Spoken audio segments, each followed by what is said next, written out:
2010ஆம் வருடத்திற்கான நாட்காட்டி கீழே உள்ளவற்றுள் எந்த வருட நாட்காட்டியுடன் ஒத்துப்போகும்? இப்போ 2010 நீங்க 4ஆல டிவைட் பண்ணி பார்ப்பீங்க. சேம் கேலண்டர் எப்ப ரிப்பீட் ஆகுங்கிறது கான்செப்ட்ங்க. 2010 4ஆல டிவைட் பண்ணா மீதி 2 வருமா? நீங்க 2010யே டிவைட் பண்ண வேண்டாம். வெறும் 10 டிவைட் பண்ணாவே கிடைச்சிரும். ஏன்னா கடைசி 2 நம்பர் 4ஆல டிவைட் ஆச்சு அப்படின்னா, மொத்த நம்பரும் 4ஆல டிவைட் ஆகுங்கிற டிவிசிபிலிட்டி ரூல்ல நம்ம பேசியிருக்கோம். கடைசி 2 நம்பருக்கு என்ன மீதி வருதோ, அதே தானே மொத்த நம்பருக்கும் மீதியாக இருக்க போது.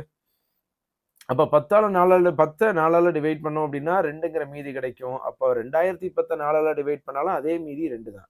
இப்ப மீதி 2 வந்துச்சுன்னா, குடுத்திருக்க வருஷத்துக்கு கூட 11 வருஷத்த ஆட் பண்ணணும். அப்போ 2021ல சேம் கேலண்டர் ரிப்பீட் ஆகும். Answer option B.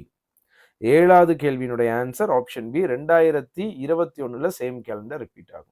இப்ப நம்ம ஏற்கனவே படிச்சிருக்கோம். என்னன்னா, சேம் கேலண்டர் கான்செப்ட்ட பொறுத்தவரைக்கும் என்ன பண்ணணும்? குடுத்திருக்க வருஷத்த நான் மறுபடியும் அத ரீகால் பண்றேன். கிளாஸ்ல பார்த்த விஷயத்தங்க.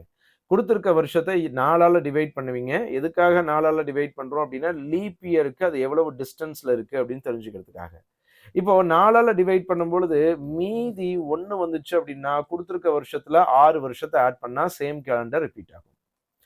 மீதி 2 வந்துச்சு அப்படின்னா, குடுத்திருக்க வருஷத்துலருந்து 11 வருஷத்த ஆட் பண்ணணும். மீதி 3 வந்துச்சு அப்படின்னா, குடுத்திருக்க வருஷத்துலருந்து 11 வருஷத்த ஆட் பண்ணணும். மீதி 0 வந்துச்சு அப்படின்னா, ஏன்னா 4ஆல டிவைட் பண்ணும்பொழுது 4 மீதி வராது. எக்ஸாக்ட்டா டிவைட் ஆயிட்டு மீதி 0 வரும். மீதி 0 வந்துச்சுன்னா, அது ஒரு லீப் இயர். அப்ப 28 வருஷத்த ஆட் பண்ணா இன்னொரு லீப் இயர் வரும். ஒரு லீப் இயர்னுடைய கேலண்டர் இன்னொரு லீப் இயர்ல தான் ரிப்பீட் ஆகும். ஒரு லீப் இயர்னுடைய கேலண்டர் இன்னொரு லீப் இயர்ல தான் ரிப்பீட் ஆகும். அதனால மீதி 0 வந்துச்சு அப்படின்னா, அது லீப் இயர். அப்ப லீப் இயரா இருந்துச்சு அப்படின்னா, 28 வருஷத்த ஆட் பண்ணீங்கன்னா, அடுத்த லீப் இயர் கிடைக்கும். அதுக்கு நடுவுல நெறைய லீப் இயர் இருக்குங்க. ஆனா, இந்த லீப் இயர்னுடைய கேலண்டர் 28 வருஷம் கழிச்சு தான் இன்னொரு லீப் இயர்ல ரிப்பீட் ஆகும். புரிஞ்சுக்க முடியுதா? ரைட். சார் இந்த 11ங்கிறது வந்துட்டு நான் இங்க ஆட் பண்ணி கூட காமிக்கிறேங்க. இப்போ 2010னுடைய ஆட் டேஸ்னுடைய கவுண்ட் முதல்ல எழுதணும். ரைட்? இப்படி டைரக்ட்டா இந்த நம்பர் எழுதுறதுக்கு பதிலா, நம்ம அத கால்குலேட் பண்ணணும்னா, எவ்வளவு வொர்க் பண்ணணுங்கிறதுக்காக நான் காமிக்கிறேன். 2010னுடைய கேலண்டர் எப்ப ரிப்பீட் ஆகும் அப்படின்னு கேட்கும்பொழுது, 2010ல எத்தன ஆட் டேஸ் இருக்கு அப்படின்னா, 1 ஆட் டே இருக்கு. 2011ல 1 ஆட் டே இருக்கும். ஏன்னா சாதாரண வருஷம். 2012 லீப் இயர் அப்படிங்கிறதுனால 2 ஆட் டே இருக்கும். 2013 ஆர்டினரி இயர்ங்கிறதுனால 1 ஆட் டே. 2014 ஆர்டினரி இயர்ங்கிறதுனால 1 ஆட் டே. 2015 ஆர்டினரி இயர்ங்கிறதுனால 1 ஆட் டே. 2016 லீப் இயர் அப்படிங்கிறதுனால 2 ஆட் டே. 2017 ஆர்டினரி இயர்ங்கிறதுனால 1 ஆட் டே. 2018ல 1, 2019ல 1, 2020ல 2 ரைட். இப்போ நான் அந்த ஆட் டேஸ்னுடைய கவுண்ட் பண்றேன் பாருங்க. 1, 2, 3, 4, 5, 6, 7.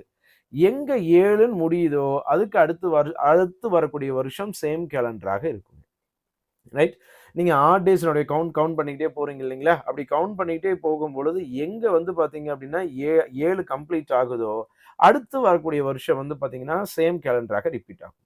இப்ப 2010லேருந்து நான் ஆட் டேஸ் கவுண்ட் பண்ணிக்கிட்டே வரும்பொழுது, 2015ஓட 7 ஆட் டேஸ் வந்துருச்சுங்க. அப்ப நம்ம உடனே என்ன சொல்லிருவோம் அப்படின்னா, கவுண்ட் பண்ணியிருந்தோம் அப்படின்னா, அப்ப 2016ல சேம் கேலண்டர் ரிப்பீட் ஆகும் அப்படின்னு யோசிச்சுருவோம். மேபி ஆப்ஷன்ஸ்லயும் அதையும் குடுத்துரலாம். நீங்க நல்லா ஞாபகம் வச்சுக்கோங்க. 2010ங்கிறது ஒரு சாதாரண வருஷம். 2016 அப்படிங்கிறது ஒரு லீப் இயர். சாதாரண வருஷத்தினுடைய கேலண்டர் லீப் இயர்ல ரிப்பீட் ஆக வாய்ப்பு இருக்கா? கிடையாது. ஜனவரி 1ஆம் தேதியிலிருந்து பிப்ரவரி 28ஆம் தேதி வரைக்கும் ரிப்பீட் ஆகலாம் ஒரே மாரி.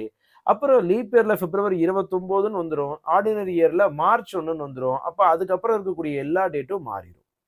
அப்போ 2000 இப்போ இந்த இடத்துக்கு நம்ம 7ன்னு கம்ப்ளீட் ஆகும்பொழுது ஒரு லீப் இயர் வந்துருச்சுங்க. அப்போ லீப் இயர் வராம நான் செக் பண்ணிக்கிட்டே போணும். மறுபடியும் நான் கவுண்ட் பண்ணணும்.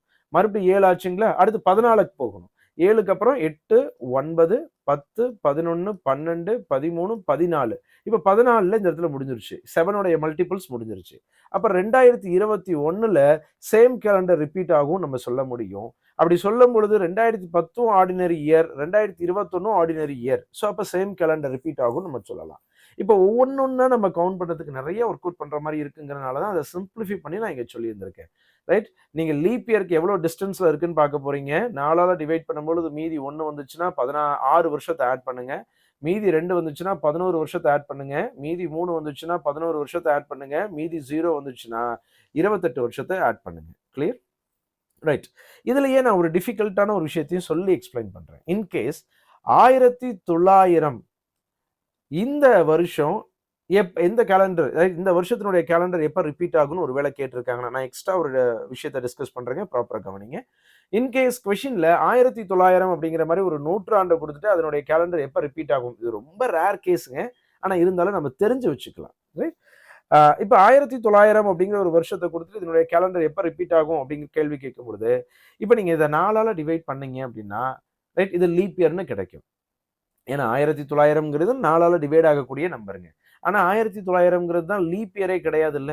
உங்களுக்கு தெரியும். லீப் இயரா இருந்துச்சுன்னா 400ஆல டிவைட் ஆகணும் அப்படின்னு சொல்லிட்டு. 1900ங்கிறது 400ஆல டிவைட் ஆகாது. அப்போ நீங்க நல்லா ஞாபகம் வச்சுக்கோங்க. இப்ப இது 4ஆல டிவைட் ஆகுறனால மீதி 0. அப்ப 28 வருஷத்த கூட்டி சொல்லிறக்கூடாது. ஏன்னா 1900ங்கிறது லீப் இயர் கிடையாது. 1928 நீங்க கூட்டி வந்தீங்கன்னா, அது லீப் இயராக இருக்கும். அப்போ 2 0ல முடியிற மாரி நூற்றாண்டா இருந்துச்சு அப்படின்னா மட்டும், நீங்க 400ஆல டிவைட் பண்ணி பாருங்க. நீங்க 400ஆல டிவைட் பண்ணும்பொழுது உங்களுக்கு அது லீப் இயரா கிடைச்சுச்சுன்னா, 28 வருஷத்த ஆட் பண்ணிக்கோங்க. ஒருவேள 400ஆல டிவைட் பண்ணும்பொழுது லீப் இயரா கிடைக்கல அப்படின்னா, அப்ப மட்டும் இப்ப நான் சொன்ன டெரிவேஷன் ஒண்ணா கால்குலேட் பண்ணிக்கலாம். இப்ப நம்ம இத கால்குலேட் பண்ணலாமா? 1900 சாதாரண வருஷங்கிறனால 1 ஆட் டே இருக்குங்க. 1901ல 1 ஆட் டே, 1902ல 1902ங்கிறதுல 1 ஆட் டே, 1903ல 1 ஆட் டே, 1904ல 2 ஆட் டே, 1905ல 1 ஆட் டே, 1906 வரைக்கும் எழுதியிருக்கலாம். ஸோ 1, 2, 3, 4, 5, 6, 7. 7ன்னு எங்க கம்ப்ளீட் ஆகுதோ, அதுக்கப்புறம் வந்து இருக்கக்கூடியது சேம் கேலண்டராக இருக்கும். அப்ப 1900னுடைய கேலண்டர் எப்ப ரிப்பீட் ஆகும் அப்படின்னா, 1906ல ரிப்பீட் ஆகும். ரைட். இப்ப நான் ஓவராலா இந்த சேம் கேலண்டர் அப்படிங்கிற விஷயத்த திரும்ப ரிப்பீட் பண்றேன். ப்ராப்பரா கவனிங்க. இப்ப உங்களுக்கு ஒரு செஞ்சுரி குடுத்து, ஒரு நூற்றாண்ட குடுத்து அந்த கேலண்டர் எப்ப ரிப்பீட் ஆகும்னு கேட்கும்பொழுதுங்க, நீங்க 4ங்கிற நம்பர யூஸே பண்ணிறாதீங்க. ஏன்னா நூற்றாண்டுக்கு நம்ம 4 பார்க்கவே கூடாது. அப்ப 400ஆல டிவைட் ஆகுதான்னு பார்க்குறீங்க. டிவைட் ஆச்சு அப்படின்னா 28 ஆட் பண்ணிக்கோங்க. அப்படி டிவைட் ஆகல அப்படின்னா மட்டும் இந்த மாரி ஒண்ணா ஆட் பண்ணிக்கலாம். ஸோ ஆல்மோஸ்ட் இது வந்து இந்த அடுத்து வரக்கூடிய 7வது வருஷத்திலே அது வந்துருங்க எப்பயுமே. ஸோ அடுத்தது இதே அ செஞ்சுரி இல்லாம சாதாரண வருஷமா இருக்கு. ரைட். 1லேருந்து 99க்குள்ள எந்த வருஷத்துல இருந்தாலும் சரிங்க. கடைசி 2 நம்பர மட்டும் நான் சொல்றேன். 1லேருந்து 99க்குள்ள எந்த நம்பரா இருந்தாலும் சரிங்க. குடுத்திருக்க வருஷத்த 4ஆல டிவைட் பண்றீங்க. ரிமைண்டர் 1 வந்துச்சுன்னா 6 இயர்ஸ் ஆட் பண்ணுங்க. ரிமைண்டர் 2, ரிமைண்டர் 3 எது வந்தாலும் சரி 11 இயர்ஸ் ஆட் பண்ணலாம். ரிமைண்டர் 0 வந்துச்சுன்னா அது ஒரு லீப் இயர். 28 வருஷத்த ஆட் பண்ணா அடுத்த லீப் இயர் கிடைக்கும். கிளியர்? ஸோ சேம் கேலண்டர் அப்படிங்கிற கான்செப்ட்ட ரொம்ப டீட்டெயிலா இந்த இடத்துல நம்ம பேசியிருக்கோங்க. ரைட். ஸோ அடுத்து 8வது கேள்வி போலாங்க.